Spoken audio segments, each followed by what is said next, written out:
আজ ছিল শ্রাবণ মাসের প্রথম সোমবার। আমি এখানে রেডি হয়ে গিয়েছিলাম, আর এটা আমার ফার্স্ট টাইম যে আমি শ্রাবণ মাসে সোমবার শিবের মাথায় জল ঢালবো। বিয়ের আগে আমি কখনো করিনি, এটা বিয়ের পর প্রথম করছি এবারটা। তো আমি এর আগে শিবরাত্রি করেছি এবং চড়কের টাইমটা ঠাকুরের মাথায় জল ঢেলেছি।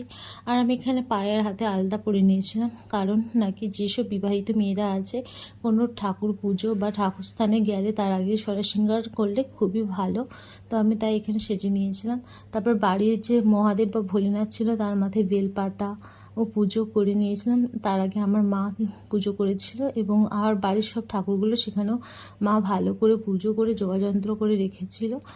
আর আমি এখানে ঠাকুরকে একটা বেলপাতা দিয়ে দিচ্ছি। ছোটো কাকিমণি পুজো করবে বলেছিল, তবে সে না করতে তার বাদবাকি পুজোটা আমি শেষকাল সেরে সবটা শেষ করে কমপ্লিট করে, আর এই চুড়িগুলো হচ্ছে শিব আর পার্বতীর কাছে পুজো টুজো দিয়ে তারপর আমি এটা হাতে পরেছিলাম।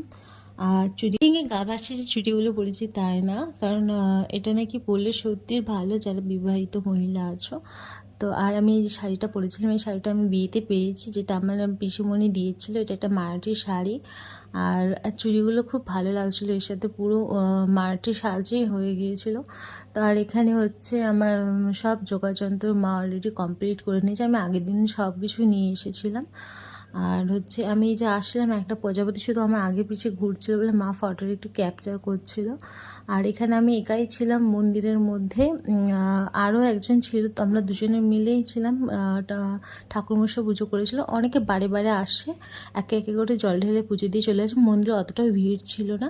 আর পুজো কমপ্লিট করার পর হচ্ছে এই যে আমাদের গ্রামের নন্দী, কানে কে কে কিছু বলেছো, মনস্কামনা যা থাকে এই নন্দীর কানে নাকি বললে সেটা পূরণ হয়। আচ্ছা, কেউ কখনো যদি নন্দীর কানে বলে থাকো অবশ্যই কমেন্টে বলবে, আমি তো বলেছি অবশ্যই। আর হচ্ছে আসার সময় সবাইকে প্রসাদ বিতরণ করে তবে আমি নিজে প্রসাদ নিয়েছি। ভিডিও ভালো লাগলে লাইক শেয়ার কমেন্ট করে দেবেন।